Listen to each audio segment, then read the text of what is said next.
I'd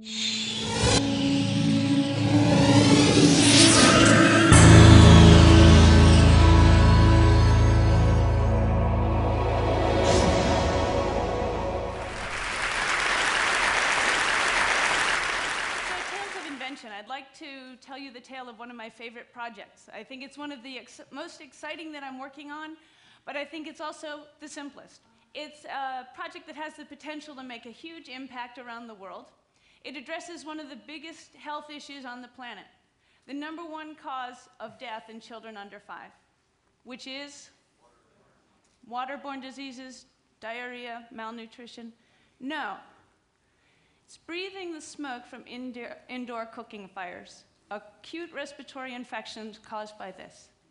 Can you believe that? I find this shocking and somewhat appalling. Can't we make cleaner burning cooking fuels? Can't we make better stoves? How is it that this can lead to over 2 million deaths every year? I know Bill Joy was talking to you about the wonders of carbon nanotubes, so I'm going to talk to you about the wonders of carbon macro tubes, which is charcoal. Okay. So this is a picture of rural Haiti. Haiti is now 98% deforested. You'll see scenes like this all over the island. It leads to all sorts of environmental problems and problems that affect people throughout the nation. A couple years ago, there was severe flooding that led to thousands of deaths. That's directly attributable to the fact that there are no trees on the hills to stabilize the soil. So the rains come, they go down the rivers, and the flooding happens. Now, one of the reasons why there are so few trees is this. People need to cook, and they harvest wood and they make charcoal in order to do it. It's not that people are ignorant to the environmental damage. They know perfectly well, but they have no other choice. Fossil fuels are not available. And solar energy doesn't cook the way that they like their food prepared. And so this is what they do. You'll find families like this who go out into the forest, find a tree, cut it down, and make charcoal out of it. So not surprisingly, there's a lot of effort that's been done to look at alternative cooking fuels. About 4 years ago, I took a team of students down to Haiti, and we worked with Peace Corps volunteers there. This is one such volunteer, and this is a device that he had built in the village where he worked. And the idea was that you could take waste paper, you could compress it and make briquettes that could be used for fuel. But this device was very slow. So our engineering students went to work on it, and with some very simple changes, they were able to triple the throughput of this device. So you can imagine they were very excited about it. And they took the briquettes back to MIT so that they could test them. And one of the things that they found was they didn't burn. So it was a little discouraging to the students. And in fact, if you look closely, right here, you can see it says US Peace Corps. As it turns out, there actually wasn't any waste paper in this village, and while it was a good use of government paperwork for this volunteer to bring it back with him to his village, it was 800 kilometers away. And so we thought perhaps there might be a better way to come up with an alternative cooking fuel. What we wanted to do is we wanted to make a fuel that used something that was readily available on the local level. You see these all over Haiti as well. They're small-scale sugar mills, and the waste product from them, after you extract the juice from the sugar cane, is called bagasse. It has no other use. It has no nutritional value, so they don't feed it to the animals. It just sits in a pile near the sugar mill until eventually they burn it.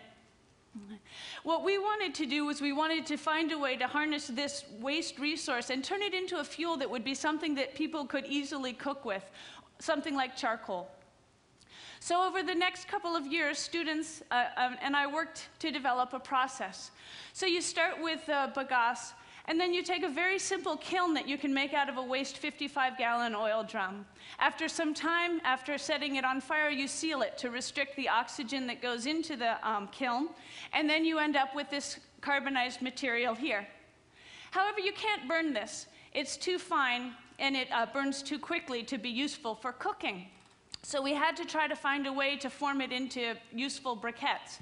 And conveniently, one of my students was from Ghana, and he remembered a dish his mom used to make for him called kokonte, which is a very sticky porridge made out of the cassava root.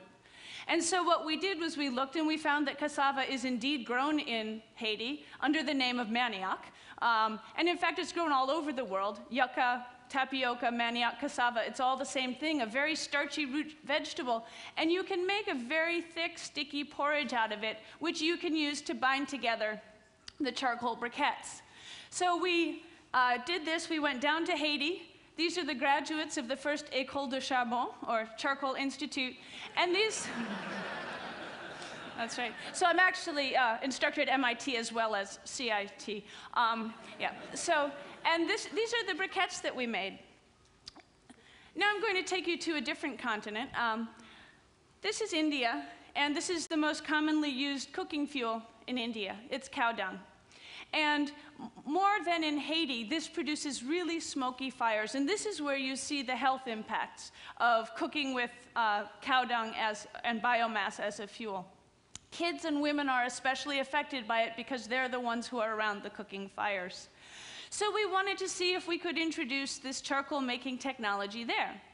Well, unfortunately, they didn't have sugarcane and they didn't have cassava, but that didn't stop us. What we did was we found what were the locally available sources of biomass, and there was wheat straw and there was rice straw in this area. And what we could use as a binder was actually small amounts of cow manure, which they used ordinarily for the fuel. And we did side-by-side tests. And here you can see the charcoal briquettes and here the cow dung. And you can see that it's a lot cleaner burning of a cooking fuel. And in fact, it heats the water a lot more quickly. And so we were very happy thus far. But one of the things that we found was when we did side-by-side comparisons with wood charcoal, it didn't burn as long. And the briquettes crumbled a little bit, and we lost energy as they fell apart as they were cooking. So we wanted to try to find a way to make a stronger briquette so that we could compete with wood charcoal in the markets in Haiti. So we went back to MIT. We took out the Instron machine, and we figured out what sort of forces did you need in order to compress a briquette to the level that you actually are getting improved performance out of it. And at the same time that we had students in the lab looking at this, we also had community partners in Haiti working to develop the process, to improve it and to make it more accessible to people in the villages there. And after some time, we developed a low-cost press that allows you to produce charcoal, which actually now burns not only, actually it burns longer, cleaner than wood charcoal. So now we're in a situation where we have a product which is actually better than what you can buy in Haiti in the marketplace, which is a very wonderful place to be. In Haiti alone, about 30 million trees are cut down every year. There's a possibility of this being implemented and saving a good portion of those. In addition, the revenue generated from that charcoal is $260 million. That's an awful lot for a country of Haiti, with a population of 8 million and an average income of less than $400. So this is where we're also moving ahead with our charcoal project. And one of the things that I think is also interesting is I have a friend up at UC Berkeley who's been doing risk analysis, and he's looked at the problem of the health impacts of burning wood versus charcoal. And he's found that worldwide, you could prevent 1 million deaths switching from wood to charcoal as a cooking fuel. That's remarkable, but up until now, there weren't ways to do it without cutting down trees. But now we have a way that's using an agricultural waste material to create a cooking fuel. One of the really exciting things, though, is something that came out of the trip that I took to Ghana just last month. And this is, I think it's the coolest thing, and it's even lower tech than what you just saw, if you can imagine such a thing. Here it is. So what is this? This is corn cobs turned into charcoal. And the beauty of this is that you don't need to form briquette. It comes ready-made. This is my $100 laptop right here. And actually, like Nick, I brought samples. So we can pass these around. They're fully functional, field-tested, ready to roll out. And I think one of the things which is also remarkable about this technology is that the technology transfer is so easy. Compared to the sugarcane charcoal, where we actually have to teach people how to form it into briquettes, and you have the extra step of cooking the binder, this comes pre-briquetted. And this is about the most exciting thing in my life right now, which is perhaps a sad commentary on my life. but once you see it, like you guys in the front row, right? Yeah. Okay. So anyway, here it is, and this is, I think, a perfect example of what Robert Wright was talking about in those non-zero sum things. So not only do you have health benefits, you have environmental benefits, but this is one of the incredibly rare situations where you also have economic benefits. People can make their own cooking fuel from waste products. They can generate income from this. They can save the money that they were going to spend on charcoal, and they can produce excess and sell it in the market to people who aren't making their own.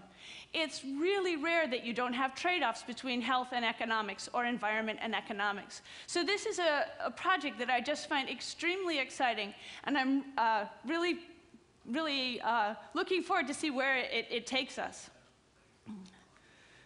So when we talk about now the future we will create, one of the things that I think is necessary is to have a very clear vision of the world that we live in. Okay? And now, I don't actually mean the world that we live in. I mean the world where women spend 2 to 3 hours every day grinding grain for their families to eat. I mean the world where advanced building materials means cement roofing tiles that are made by hand, and where when you work 10 hours a day, you're still only earning $60 in a month. I mean the world where women and children spend 40 billion hours a year fetching water. That's as if the entire workforce of the state of California worked full-time for a year doing nothing but fetching water. It's a place where, for example, if this were India, in this room, only 3 of us would have a car. If this were Afghanistan, only 1 person in this room would know how to use the internet. If this were Zambia, 300 of you would be farmers. 100 of you would have AIDS or HIV. And more than half of you would be living on less than $1 a day. These are the issues that we need to come up with solutions for. These are the issues that we need to be training our engineers, our designers, our business people, our entrepreneurs to be facing. These are the solutions that we need to find. I have a few areas that I believe are especially important that we address. One of them is creating technologies to promote microfinance and microenterprise, so that people who are living below the poverty line can find a way to move out, and that they're not doing it using the same traditional basket making, poultry rearing, etc. But there are new technologies and new products that they can make on a small scale. And the next thing I believe is that we need to create technologies for poor farmers to add value to their own crops. And we need to rethink our development strategies so that we're not promoting educational campaigns to get them to stop being farmers, but rather to stop being poor farmers. And we need to think about how we can do that effectively. We need to work with the people in these communities and give them the resources and the tools that they need to solve their own problems. That's the best way to do it. We shouldn't be doing it from outside. So we need to create this future, and we need to start doing it now. Thank you.